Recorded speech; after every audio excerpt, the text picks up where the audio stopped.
Shalom to the hopeful elect. First and foremost, call Haloim Yahweh, Bahashem, Yahweh Shai, Bahashem Rachak Wadash. Double honors to the apostles and elders at Great Millstone who teach the truth and rule well. This is the brother Yatab Yahweh Allah coming back from the GMS SF Bay Area camp. And, it's going down. A prophecy is speaking. I just got a couple things pulled up going into the sedition among men, which is these protests, and it's going down all over the world. Prophecy is speaking. Every day something is turning up. Beautiful times to be alive. But I'll just roll through these real quick and grab a couple precepts. But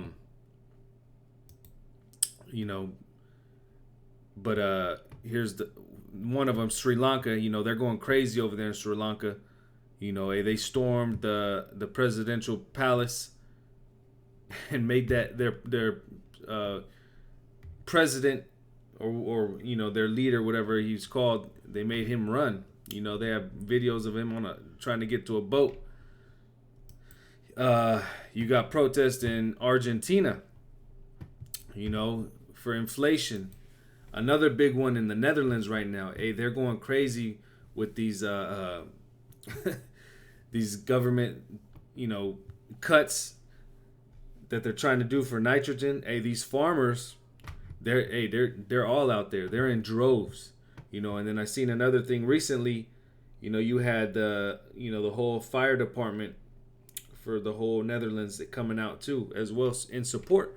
And so as you see, it's going down. It's going down in the prophecies of the uproars of the people is speaking. And then this last little one, and this is just a quick Google search. I get all these on the Telegram, to show little videos or articles. But like I said, you could just Google this and it's going down everywhere. Panama. It says protest over living costs. Argentina, Buenos Aires, Sri Lanka. Let's see what else we got. We got Pakistan against inflation. It says so Pakistan's another one. You got Kong, the whole nationwide protest. Let's see. Argentina. Argentina. India. I think there was another Irish one too. But anyways, as you can see, cost of living protests held across Ireland as inflation. So it's all based off this man's agenda, and you can see his so-called, great reset, or him trying to push it into action, and ultimately it's going to lead to that what? To that C to the H to the I to the P, But like I said, you get the point. It's going down everywhere in the whole entire world. And you know what? What's going to hit the worst? When it comes to America, these people are going to go crazy. But let's grab a couple scriptures, and as we can see, and like I said earlier, it's a beautiful time to be alive. It's a beautiful time to see these things. The scripture talks about how the prophets of old desired to see these things, And it also says in Luke, seeing these signs, let's keep our heads lifted up high, because we're almost out of here. Esau's pushing, he's coming down. He knows he has but a short time. But you see a lot of pushback. So it's going to be a whole lot of chaos. And you know what's going to happen? Like Apostle Tahar said, they're just going to have to put the martial law in. Once they do the martial law, then they're going to have the chance to push their charagma. But what did the scriptures say? Once he tries to push that, it's over. It's over. Because he's not going to get the elect. And Lord's will, we're of that number, but the elect will be saved out of it. The elect will not bow down to this man, like the scripture says. I have reserved 7,000 men who will not bow down to the image of Baal, and they'll be saved up. With the whole 1/3, you have 144,000 prophets plus the whole 1/3 of the nation of Israel. They're about to be saved up out of this thing, man. And you know, Esau, you know, hey, man, let's just get it. You know, let me start with this. This is Habakkuk 2 and 3. Because, you know, I just wanted to say Esau, he's not gonna fulfill his plans. You know, he has wicked plans. He has, you know, agendas that he thinks he's gonna accomplish. You know, because the earth has been given into his hand. But hey, the Lord specifically said that he has bounds. You know, but this is Habakkuk 2 and 3. It says, for the vision is yet for an appointed time, but at the end it shall speak. And that's what we're seeing. All these in the visions are the prophecies. And not lie, though it tarry, wait for it, because it will surely come. It will not tarry. So we see these prophecies coming. You know, and ultimately, who's going to come? Yahweh Shai is going to come. The kingdom's going to come. The rest is going to come. You know? But before that, we just got to go through these things and see them happen in real time. And like we said, hey, this is what we've been, you know, well, primarily our apostles and elders been preaching for a while, you know. This is what we've been desiring to see. Once we heard this truth, you know, hey, we had that hope. We had that faith that a salvation is near. Well, the scriptures say salvation is nearer than when we believed, you know. But as we can see, these prophecies are speaking. Now, let me jump here because I quoted it. Job 14 and verse 5, it says, seeing his days are determined, the number of his months are with thee, thou hast appointed his bounds that he cannot pass.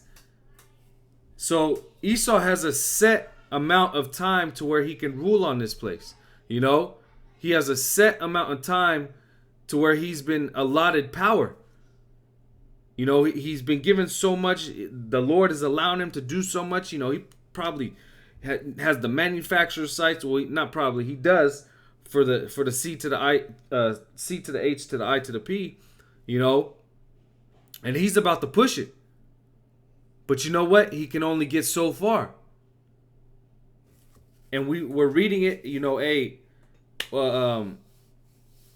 the kingdom's next. You know, the kingdom's next. Whatever Esau wants to believe, the scriptures talks about how he believes his houses are going to continue forever. Psalms the 10th chapter says, you know, the Most High is not in any of this man's thoughts. It doesn't matter, you know, whether you believe it or not. The Lord is not a man that he should lie, and he's dealing with his people, you know. And right now it's the elect, the remnant, and he's gonna set them up to rule, you know. And rightfully so, because this earth is being destroyed. That's why you see all these things going on. Why do you think the people are so angry? Why do you think they're protesting? Because who has been given that power to create the conditions that we're in? Esau Edom, you know. He's been given this power. He's the one that's pushing this agenda, which is putting hell on the people, you know. Now let me jump here real quick.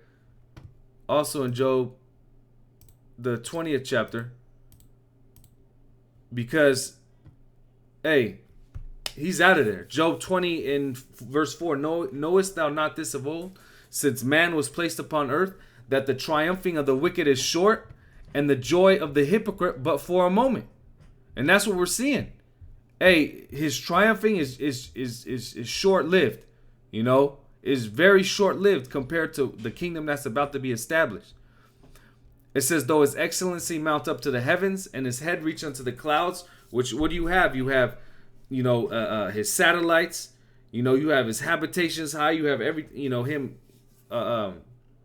basically in that pride sense of building these buildings, you know, building these satellites. He has that pride. His head is inflated, you know. But what does it say? Yet he shall perish forever like his own dung. They which have seen him shall say, where is he? He shall fly away as a dream and shall not be found. Yet he shall be chased away as a vision of the night. And this is what's going to happen. You know, this is what's going to happen. Esau's going into slavery. And right here it says, jumping down to verse 22, it says, in the fullness of his sufficiency, he shall be in straits. Every hand of the wicked shall come upon him. And that's what's going to happen. You know, when you get, when he's about to fill it, well, it says right here, verse 23, when he is about to fill his belly, The Most High shall cast the fury of his wrath upon him and shall rain it upon him while he is eating. So right when he thinks he's about to establish his plans, what's going to happen? Hey, the Lord's going to take this man out of power and he's going to be in straits. He's going to go into slavery. You know? Let me see this real quick. Yep. And now you got that word for wicked, which is laborers. You know? And ultimately, who was the one that labored for his country? Jake, you know? But you have all these different nations that are going to come against him. Hey, World War III is going to happen. You know, his kingdom is divided. You know, his kingdom is divided against itself. That's why you see all these little infightings. You're going to have wars popping off. And then you're going to have the ultimate World War III. Where what's going to happen to this place? His cash cow, his main city, is going to be destroyed. You know? And then what's going to happen? Hey, the elect are going to come take this man and put him into straits. Put him into subjection. You know? 2nd Ezra 9. And I'll start at verse 1. It says, He answered me then and said, Measure thou the time diligently in itself, and when thou seest part of the signs pass, which I have told thee before, then shalt thou understand that it is the very same time wherein the highest will begin to visit the world, which he made. And that's what we're seeing. Yahweh B'Shem Yahushua is visiting this place by way of prophecy, and he's popping these things off. It's going down. Therefore, when thou shalt be seen earthquakes and uproars of the people in the world, and that's exactly what you're seeing. What do you think an uproar of the people are? Hey, everything that we're seeing here. You know? Because of this man. It says, Then shalt thou well understand that the Most High spake of these things from the days that were before thee, even from the beginning. For like as all that is made in the world hath a beginning and an end, and the end is manifest. And that's what we're seeing. Hey, these visions that were for a point of time, or what? At the end they would be speaking, and the end is manifest. 2nd Ezra 15 and 14. Woe to the world and them that dwell therein, for the sword and their destruction draweth nigh, and one people shall stand up to fight against another, and swords in their hands. For there shall be sedition among men, and evading one another, they shall not regard their kings nor princes, and the course of their actions shall stand in their power. And that's what you're seeing. This sedition. This you know, going up against their so-called kings and princes, which we've seen that in Sri Lanka. You know? Going up into that presidential palace, making their president have to shake the spot. You know? And now what are you seeing? A martial law is about to happen. But what do you think these people are going to do? All hell's breaking loose. These people can't afford to eat. And their so-called leaders, their kings and princes, are not doing anything for them. You know? Why? Because Esau is in control. Proverbs 29 and 2. When the righteous are in authority, the people rejoice. But when the wicked beareth rule, the people mourn. And that's what you see doing. That's what you see happening. The righteous aren't in authority right now. The wicked is in authority. So what happens? The people are mourning. They're not happy. They can't live a life. You know? You can't call this living. Because Esau Edom, primarily Esau Edom, because he's the one that's controlling everything, because all these other heathens just follow suit. Hey, they're the wicked. And they're not right. And they're just putting pure hell on the people. Now I'll grab this last scripture and close out. This is Isaiah 24 and verse 4. It says, The earth mourneth and fadeth away. The world languish and fadeth away. The haughty people of the earth do languish. And that's what you see happening. These people are languishing. Let's just see out of curiosity. Let me see what it says for that word languish. It says to be weak, to droop, to be languish, to be exhausted, to droop, to be or grow feeble, to languish. You know, and that's exactly what's happening. And that's why these people are trying to fight and gather the last little strength they have, because this man is literally putting pure hell on them. It says, The earth mourneth and fadeth away, the world languisheth and fadeth away, the haughty people of the earth do languish. The earth also is defiled under the inhabitants thereof. And who is that? Esau Edom. because they have transgressed the laws, changed the ordinance, broken the everlasting covenant.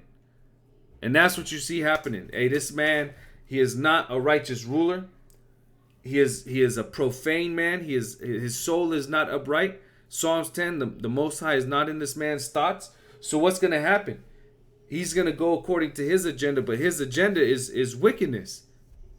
Now, what happens when wickedness is flourishing? The people, they start getting these demons on them. It gets heavily demonic, and then it takes a toll because you're promoting death. So you see the people languishing, and then you see the people fighting, and ultimately you see a kingdom coming to naught because these people are not with it. You have some that are, some that aren't. A kingdom divided. But ultimately, when the wicked are in authority, this place can't continue. So, Lord's will, this was edifying. Like I said, it's going down. You see prophecy speaking. We're in beautiful times. And it's only gonna turn up more. This is the year of Yahweh B'Hashem Yahushai turning up. So we see everything turning up. But like I said, Lord's will, this is edifying. Once again, call Halayim Yahweh, Bahashim, Yahushai, Bahashim Rechak Wadash. Double honors to the apostles and elders at Great Millstone. Shalom to the elect and Abba Baba.